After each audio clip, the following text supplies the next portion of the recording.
টক পাতা আমাদের গ্রামের ভাষায় বলে মেট্রোস পাতা, আবার অনেকেই বলে টক পাতা। কে কী নামে ডাকেন একটু জানাবেন।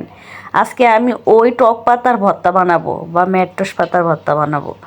মেট্রোস পাতার ভর্তা হয়েছে আমার অনেক পছন্দের একটি ভর্তা। তাই আমি প্রথমেই চলে গেলাম, কতগুলো শুকনো মরিচ ভালোভাবে টাইলা নিব, মচমচে শক্ত করে নিব। যেহেতু আমি টক পাতার ভর্তা বানাবো, যে কোনো টক জাতীয় জিনিসের সাথে আমি বেশি ঝাল খেতে পছন্দ করি, এ কারণে আমি অনেকগুলো মরিচ নিয়েছি।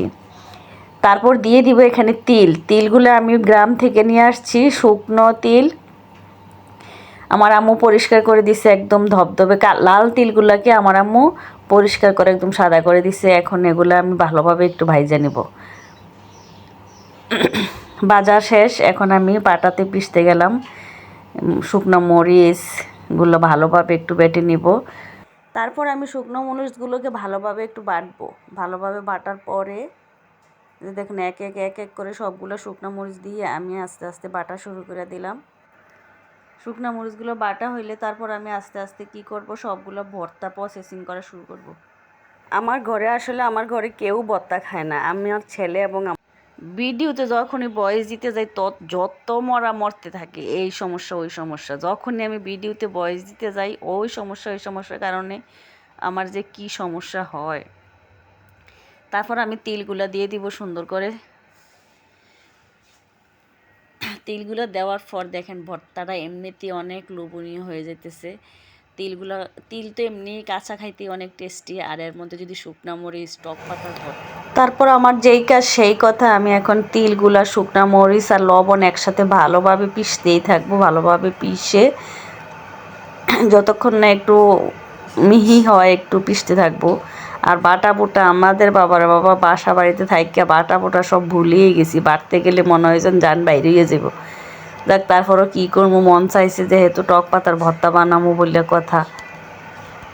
আর আমার অনেক পছন্দের একটা ভর্তা মেট্রোস পাতার ভর্তা। যারা করেন না কখনো এই ভর্তাটা খেয়ে দেখবেন, অনেক মজা। মানে ভাতের সাথে আর কিছুই লাগবে না, আপনি ওই ভর্তা দিয়ে ভাত খাওয়া শেষ করতে পারবেন।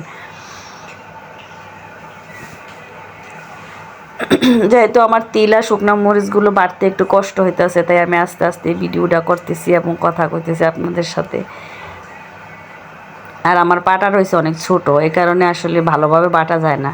মানুষ একজন, এত বড় পাটা দিয়ে কী করবো। তারপর দিয়ে দিলাম মেট্রোস পাতা। দেখেন মেট্রোস পাতাগুলো এমন বাড়তেছি, দেখতেই মনে হইতেছে যেন খাইয়া ফেলি, এক করি খাইয়া ফেলি। বাটমু না খামু এই চিন্তা করতেছি। যাক তারপরও ভাবতেছি যাক বাইকটা লই।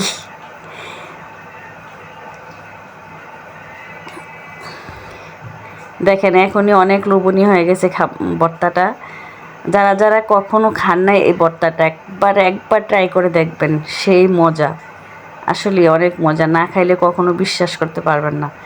আমি যেদিন এই ভর্তাটা বানাই সেদিন আমি আর কোনো তরকারি খাই না, এই ভর্তা দিয়ে আমার খাওয়া শেষ করে ফেলি। এর মধ্যে আমার বাটাবুটি প্রায় শেষের দিকে হয়ে গেছে।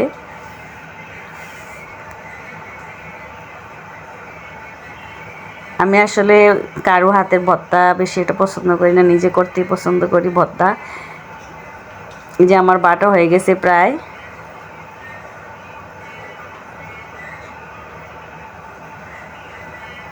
লবণটা একটু কম হয়েছে তাই আরেকটু লবণ দিয়ে দিলাম। লবণ দেওয়ার পর এখন বাড়িতে উঠাই নিলাম। এখন যে পাটার মধ্যে লাইগা রয়েছে ওই ভর্তাটা আমি কি করবো কন্ত, কারা কারা এই খাবারটা পছন্দ করেন। ভর্তা বাটার পরে একটু গরম ভাত মা খাইয়া সেই ভর্তার ভাত খাইতে যে কি যে মজা। যে না খাইছেন তারা ট্রাই করবেন, আমার অনেক পছন্দের খাবার হয়েছে এটা। আমি এখন ভর্তাটা মাইকা চারটা চুইটা একটু ভাত খেয়ে নিলাম।